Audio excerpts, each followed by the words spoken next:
नमस्कार, आप देख रहे हैं खबर उत्तराखंड। मैं हूं आशीष तिवारी। प्रधानमंत्री नरेंद्र मोदी को बतौर पीएम कार्य करते हुए 12 साल का कार्यकाल पूरा हो गया है। देश में बीजेपी के नेता अलग अलग अपनी प्रेस कॉन्फ्रेंस के जरिए इस कार्यकाल की उपलब्धियों को गिना रहे हैं। जाहिर है कि जब अपनी पार्टी के बड़े नेता की खूबियों को गिनाया जाएगा तो उसकी तारीफ खुलकर ही करनी होगी।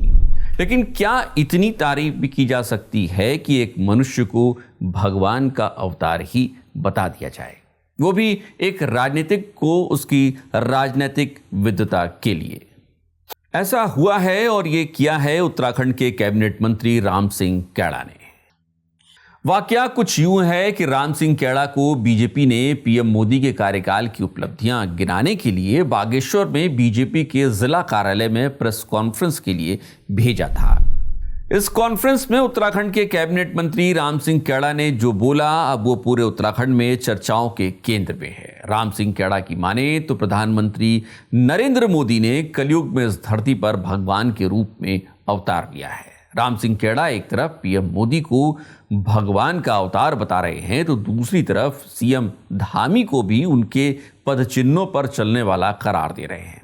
आगे बढ़े इससे पहले चलिए राम सिंह कैड़ा का ये बयान आपको सुना देते हैं। माननीय नरेंद्र मोदी जी इस कलयुग में दूसरे भगवान के रूप में मोदी जी का अवतार हुआ है और मोदी जी के पद चिन्हों पर चल करके पुष्कर धामी जी और मोदी जी लगातार गांव-गांव और वार्ड स्तर तक समस्याओं का समाधान करने का काम कर रहे हैं। और मोदी जी के जो निर्वाचित प्रधानमंत्री के रूप में जो 12 साल का कार्यकाल हुआ है, वो देश की आज़ादी के बाद पहले ऐसे प्रधानमंत्री बन चुके हैं जो सबसे अधिक कार्यकाल के प्रधानमंत्री बन चुके हैं। और आज तक निर्वाचित प्रधानमंत्रियों के रूप में कोई प्रधानमंत्री इतना कार्यकाल पूरा नहीं कर पाए जितना कार्यकाल में माननीय मोदी जी पहुंच चुके हैं। और भी उनका लंबा कार्यकाल होगा, ये आप लोगों को, हमको सबको दिखेगा, पूरे भारतवर्ष को दिखेगा, पूरे विश्व को दिखेगा कि निर्वाचित प्रधानमंत्री के रूप में सबका रिकॉर्ड उन्होंने तोड़ दिया है। और निश्चित रूप से और आगे उन्होंने इस देश की सेवा करनी है और इस देश को विश्व गुरु बनाने का जो संकल्प उनका है, उस संकल्प को पूरा करने जा रहे हैं। ये बयान सुनने के बाद ऐसा लगता है मानो राम सिंह कैड़ा पीएम मोदी के बाद सीएम धामी के लिए भी कुछ ऐसा ही विशेषण प्रयोग करने की कोशिश कर रहे थे, लेकिन अचानक रुक से गए। फिलहाल राम सिंह कैड़ा का ये बयान अब सोशल मीडिया पर वायरल हो रहा है। सियासी गलियारों में इसकी चर्चा भी अब खूब हो रही है। सवाल ये है कि क्या लोकतंत्र में निर्वाचित प्रधानमंत्री अब मनुष्य नहीं रहा और 140 करोड़ की आबादी वाले इस लोकतंत्र की कमान एक भगवान के रूप में बैठे शख्स के पास चली गई है?